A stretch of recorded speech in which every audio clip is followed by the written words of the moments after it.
l'assassin de mon père était repentant, il demandait pardon. Et j'ai vu dans ses yeux que c'était tout à fait authentique, qu'il demandait vraiment pardon et quelque part, sûrement, je me suis dit, bon Dieu, mais je voudrais pas être à la place de ce mec-là parce que il avait pris la vie à mon père et pouvait pas lui rendre. Donc, si tu veux, j'ai pris à mon compte le désarroi que j'ai ressenti chez ce mec-là. Donc, toute idée de vengeance, de tout ça a disparu, a glissé tout entier de moi. Je n'ai pu penser qu'à avoir de la compassion. C'est-à-dire me dire, je me mets en colère, je le tue, on peut faire des tas de trucs comme ça.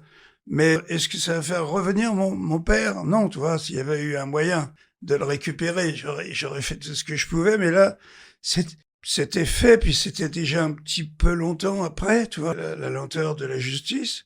Bon, et puis, quand on a voulu, par contre, faire accuser la femme qui était avec lui, qui avait fait rentrer dans la maison l'assassin de mon père, c'est quand même un petit peu fort.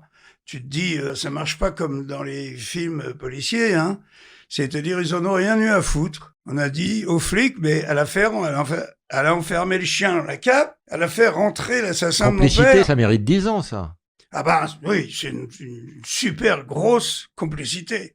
Et ils nous ont dit explicitement, hein, écoutez, on a un mort, on a un assassin, ça nous suffit.